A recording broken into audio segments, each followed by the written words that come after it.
శరీరానికి జబ్బు వస్తే మందు వేసుకుంటాం, తగ్గకుంటే వైద్యుడి దగ్గరకు వెళతాం. పెద్ద సమస్య అయితే పరీక్షలు చేయించుకుంటాం, అవసరమైతే శస్త్రచికిత్స జరిపించుకుంటాం. అన్నీ విజయవంతమైతే ఆరోగ్యంగా మారుతాం. అయితే ప్రపంచ సమాజానికి పట్టిన ఓ జబ్బు మాత్రం ఎన్ని చికిత్సలు చేసినా ఏళ్లుగా తగ్గడమే లేదు. ఏ పరీక్షలు చేసినా అంతు చిక్కడం లేదు. ఆ జబ్బు పేరే అవినీతి. అవును, ట్రాన్స్పరెన్సీ ఇంటర్నేషనల్ అనే సంస్థ విడుదల చేసిన నివేదిక ఇదే విషయం చాటి చెబుతోంది. ముఖ్యంగా ఆసియా పసిఫిక్ ప్రాంతంలో ఇది తీవ్రంగా ఉన్నట్లు తేల్చింది. జాబితా ప్రకారం భారత్ పరిస్థితి మరీ ఘోరంగా ఉంది. అవినీతి రహిత దేశాల జాబితాలో భారత్ స్థానం మరింత దిగజారింది. మరి ఎందుకు ఈ దుస్థితి? మారని వ్యవస్థలా? పదును తగ్గిన చట్టాలా? సుదీర్ఘకాలం సాగుతున్న విచారణలా? ఏంటి కారణం? అసలు ఏం చేస్తే అవినీతి జబ్బు తగ్గుతుంది?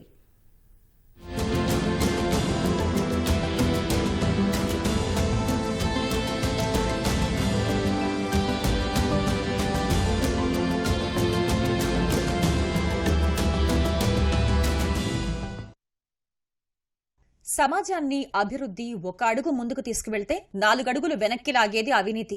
చేసిన అభివృద్ధిని అంతా వృధా చేసే అతిపెద్ద జాడ్యం ఇది. దీనికి దేశాలతో పనిలేదు అన్నట్లుగానే ఉంది పరిస్థితి. ట్రాన్స్పరెన్సీ ఇంటర్నేషనల్ సంస్థ విడుదల చేసిన 2023 అవినీతి రహిత దేశాల జాబితా అచ్చుగుద్దినట్లు ఈ విషయం స్పష్టం చేస్తోంది. 180 దేశాలతో ఈ జాబితా రూపొందించగా ప్రపంచంలోని దాదాపు అనేక దేశాల్లో అవినీతి తీవ్ర స్థాయిలో ఉన్నట్లు ఈ జాబితా పేర్కొంది. ఈ జాబితాలో సోమాలియా అట్టడుగున ఉండగా భారత్ 93వ స్థానంలో నిలిచింది. 2022లో ఈ జాబితాలో 85వ స్థానంలో ఉన్న భారత్ 2023లో మరింత దిగజారింది. అంటే ఏడాది వ్యవధిలో 8 స్థానాలు పడిపోయింది.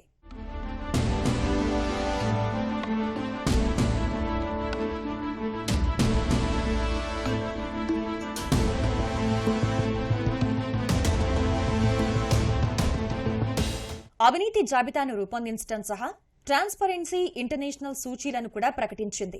సూచీలో 2022లో 40 పాయింట్లు సాధించిన భారత్ ఏడాదిలోనే 1 పాయింట్ కోల్పోయింది. ప్రభుత్వ స్థాయిలో అవినీతి ఏ మేరకుందో నిపుణులు, వ్యాపారవేత్తల అభిప్రాయాలు తీసుకుని ట్రాన్స్పరెన్సీ ఇంటర్నేషనల్ 0 నుంచి 100 పాయింట్లు కేటాయించింది. 0 అయితే అవినీతి చాలా ఎక్కువ అని, 100 అయితే పూర్తి అవినీతి రహితమని తెలిపింది. అవినీతి రహిత దేశాల జాబితాలో డెన్మార్క్ వరుసగా 6వసారి మొదటి స్థానంలో నిలిచింది.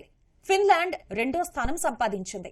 డెన్మార్క్, ఫిన్లాండ్ మనం తీసుకున్నట్లయితే ఆ దేశాలు అవినీతిలోనే కాదు అనేక విషయాలు చాలా అంతర్జాతీయంగా చాలా ముందున్నాయి. ప్రజాస్వామ్యక విలువల్లో కానివ్వండి, నీతి నియమాల్లో కానివ్వండి, శాస్త్రీయ ఆలోచనలో కానివ్వండి. మనం ఒకసారి చూసినట్లయితే నోబెల్ బహుమతి వచ్చినటువంటి వాళ్ళకు అనేకులు ఆయా దేశాల్లో కనపడతారు. ఒక శాస్త్రీయ దృక్పథం, ప్రతిదీ సైన్స్ తోటి ఏ విధంగా ఉపయోగించుకోవాలి ప్రజల అభివృద్ధికి అనేటువంటి ఆ చిన్న చిన్న దేశాలు. అదేవిధంగా అక్కడ ప్రధానమంత్రులు కూడా వాళ్ళ ఆఫీస్ అవర్స్ అయిపోయిన ప్రజలతో కలిసి తిరిగేటువంటి పరిస్థితి, మార్కెట్కి వాళ్ళు సొంతంగా కుటుంబంతో వెళ్ళేటువంటి పరిస్థితి ఆయా దేశాల్లో చూస్తూ ఉంటాం. మనకు వచ్చినటువంటి ఆర్భాటం, విపరీతమైనటువంటి డబ్బు సంపాదించాలి పార్టీ పేర కానీ వ్యక్తిగతంగా కానీ అనేటువంటి ఒక విధానం ఏదైతే ఏదో ఉన్నదో, అశాస్త్రీయమైనటువంటి అవినీతిపరమైనటువంటిది మూఢనమ్మకాలతో మనం కూరుకుపోతూ ఉన్నాం. ఒక శాస్త్రీయ ఆలోచనలు, సైన్స్ తోటి, ఆధునిక ఆలోచనతోటి వాళ్ళు ముందుకు పోతూ ఉన్నారు. అవినీతికి కూడా దూరంగా పెట్టగలుగుతూ ఉన్నారు అనేటువంటిది మనం పెట్టడం లేదు అనేటువంటిది. అవినీతి అనేటువంటిది ప్రజలు ఒక పాయింట్గా ఆలోచించిన పరిస్థితికి మన భారతదేశంలో ఓటర్ను మనం తీసుకెళ్తా ఉన్నాం అనేటువంటి కూడా మనం భావించాలి. ప్రపంచంలో అవినీతి అనేక రకాలుగా ఉంటుంది. ఇందులో ప్రధానమైనది ప్రభుత్వ అధికారులు, రాజకీయ నాయకులు, అధికారంలో ఉన్నవారు పాల్పడే అవినీతి. పనుల కోసం తమ వద్దకొచ్చే ప్రజలకు దాన్ని చేసి పెట్టేందుకు కొందరు అధికారులు లంచాల రూపంలో అవినీతికి పాల్పడితే, అధికార దుర్వినియోగానికి పాల్పడుతూ ప్రభుత్వాధినేతలు ప్రజా సొమ్మును లూటీ చేస్తారు. ఇక ఎన్నికల సమయంలో ప్రజలకు డబ్బులు పంచుతూ రాజకీయ నాయకులు అవినీతికి పాల్పడుతూ ఉంటారు. వీరు పాల్పడే ఇసుక, మట్టి దోపిడీ వంటివి దీనికి అదనం. ప్రభుత్వ అధికారుల అవినీతికి సంబంధించి ఇటీవల హైదరాబాద్లో అరెస్టైన రెరా అధికారి శివ బాలకృష్ణ ఉదంతమే నిదర్శనం. భూములు, నిర్మాణాల అనుమతుల కోసం శివ బాలకృష్ణ పెద్ద ఎత్తున ముడుపులు స్వీకరించినట్లు ఏసీబీ అధికారులు గుర్తించారు. ఆయన ఇంట్లో సోదాల సందర్భంగా గుర్తించిన కట్టల అవినీతి సొమ్మును చూసి ఏసీబీ అధికారులే నివ్వెరపోయారు. శివ బాలకృష్ణ ఆదాయానికి మించి దాదాపు 12 రెట్లు సంపాదించినట్లు ఏసీబీ అంచనా వేయగా దాని విలువ సుమారు 100 కోట్ల రూపాయల వరకు ఉంటుందని తేలటం, ఆయన అవినీతి వ్యవహారాలు ఏ స్థాయిలో సాగాయో తేటతెల్లమవుతోంది. ఇలాంటి శివ బాలకృష్ణలు దేశంలోని ప్రభుత్వ విభాగాల్లో లెక్కకు మిక్కిలి మంది ఉన్నారు.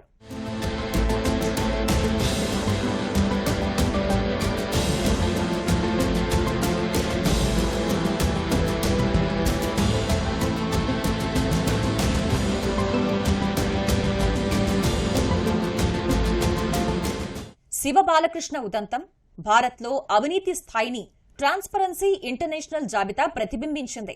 దేశంలోని అనేక ప్రభుత్వ విభాగాల్లో అవినీతి పైనుంచి కింది స్థాయి వరకు మర్రి ఊడలు విస్తరించినట్లు పాకిపోయింది. పనులు చేయటానికి ప్రభుత్వ సిబ్బంది అడిగే ముడుపుల్ని స్తోమతున్నవారు ఇచ్చుకుంటున్నా పేదలు వీరి ధాటికి చితికిపోతున్నారు.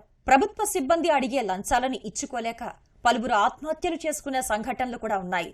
గ్లోబల్ కరప్షన్ బారోమీటర్ ఆసియాలోనే అత్యధికంగా 39% లంచాల రేటుతో భారత్ ముందంజలో ఉందని గతంలో తేల్చింది.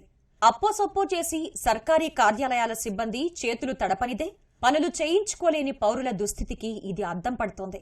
ప్రభుత్వ విభాగాల్లో అవినీతిని అంతం చేసేందుకు రాష్ట్రాల్లో ఏసీబీ, విజిలెన్స్ కమిషన్లు, కేంద్ర స్థాయిలో సెంట్రల్ విజిలెన్స్ కమిషన్ ఉన్నాయి. అయితే రాజకీయ బెదిరింపులు, ఒత్తిళ్లు అవినీతి నిరోధక విభాగాలను కాగితం పులులుగా మార్చాయి.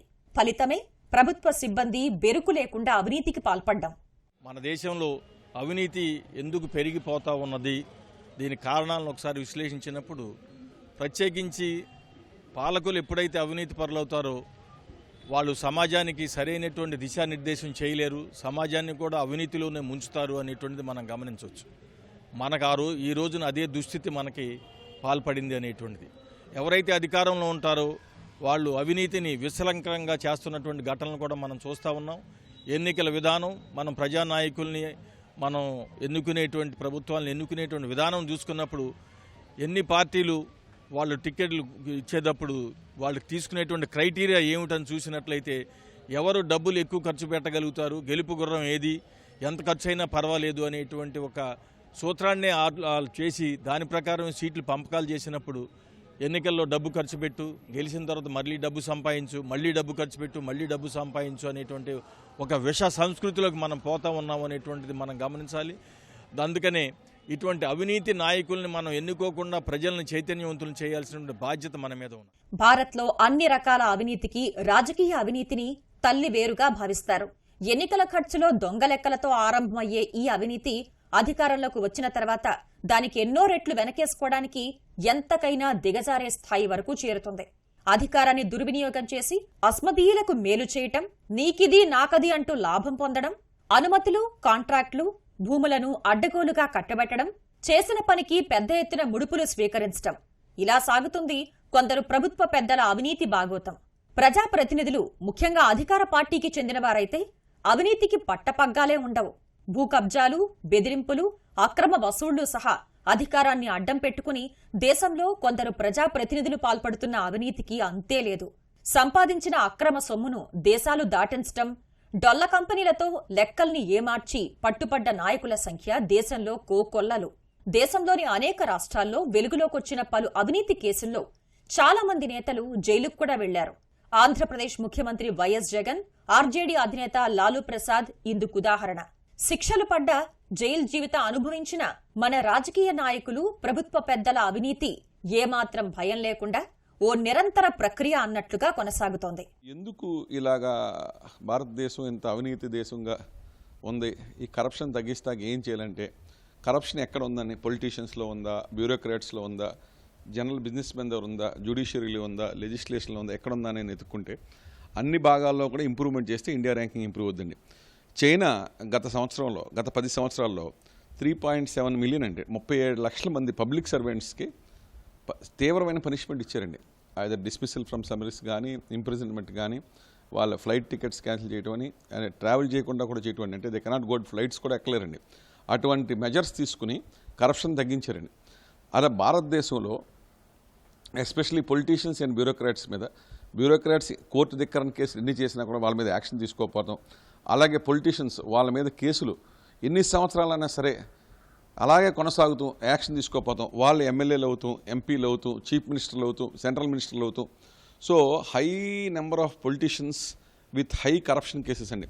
కరప్షన్ చేశారని ఛార్జ్ షీట్లు ఉండి ఇన్కమ్ ట్యాక్స్ వాళ్ళు వాళ్ళ మీద కేసులు పెట్టి ఎన్ఫోర్స్మెంట్ డైరెక్టరేట్ వాళ్ళు కేసులు పెట్టి, సిబిఐ వాళ్ళు వాళ్ళ మీద కేసులు పెట్టి, అనేక ఇండియాస్ ప్రీమియర్ ఇన్వెస్టిగేటివ్ ఏజెన్సీస్ అన్నీ కూడా ఎంతోమంది రాష్ట్ర ముఖ్యమంత్రుల మీద, కేబినెట్ మంత్రుల మీద, సెంట్రల్ మినిస్టర్స్ మీద పెట్టి, ఎంపీస్ మీద, ఎమ్మెల్యేస్ పెట్టినప్పటికీ కూడా వీళ్ళే అధికారంలో కొనసాగుతూ వీళ్ళందరినీ ఇన్ఫ్లుయెన్స్ చేస్తూ ఎలక్షన్స్లో 100 కోట్ల క్యాష్ పెట్టి మళ్ళీ గెలుస్తూ, సో దీనివల్ల కరప్షన్ విపరీతంగా పెరిగిపోయి భారతదేశం ఒక ర్యాంకింగ్ చాలా తీవ్రంగా 180 దేశాల్లో 93వ స్థానంలో ఉన్నామంటే ఎంత దారుణమైన స్కోర్ చూడండి.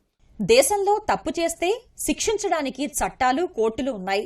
అవినీతిని గుర్తించి కేసులు నమోదు చేయడానికి ACB, CID, CBI, enforcement directorate వంటి వ్యవస్థలున్నాయి. అయితే పట్టుపడ్డ వారిపై కేసులు నమోదు చేస్తున్న విచారణలు సుదీర్ఘకాలం సాగడమే దేశంలో అవినీతి కట్టడికున్న ప్రధాన అడ్డంకి. ఉదాహరణకు ఏపీ ముఖ్యమంత్రి జగన్, వైకాపా ఎంపీ విజయసాయిరెడ్డి క్విడ్ ప్రోకో పద్ధతిలో లావాదేవీలు జరపడం, క్రిమినల్ కుట్ర, అక్రమ నగదు చలామణి వంటి కేసులను ఎదుర్కొంటున్నారు. ఈ కేసులో ఛార్జ్షీట్ దాఖలై 10 ఏళ్లకు పైగానే అవుతున్నా ఈ కేసుల విచారణ ఇంకా పూర్తి కాలేదు. ఇక న్యాయస్థానాల్లో, కోర్టులలో పేరుకుపోయిన పెండింగ్ కేసులు, పని భారం కూడా అవినీతి కేసుల్లో విచారణలను, శిక్షలు పడ్డాన్ని ఆలస్యం చేస్తున్నాయి. దేశంలో అవినీతి కేసుల్ని విచారించేందుకు ప్రత్యేక కోర్టులు ఉన్నా పరిస్థితిలో మార్పు రావడం లేదు. ప్రభుత్వ విభాగాలు, రాజకీయ నాయకుల అవినీతి పెరగటానికి ఇలా న్యాయస్థానాల్లో జాప్యం కూడా ఓ కారణం. ఏ దేశ ఆర్థిక అభివృద్ధిని, సామాజిక న్యాయాన్ని అయినా అవినీతి రక్కసి దెబ్బతీస్తుంది. సంస్థలపై నమ్మకాన్ని నీరుకారుస్తుంది. ప్రజలకు విద్య, ఆరోగ్యం, ఉపాధి అవకాశాలను దూరం చేస్తుంది. పేదలకు న్యాయం జరగకుండా అడ్డుపడుతుంది.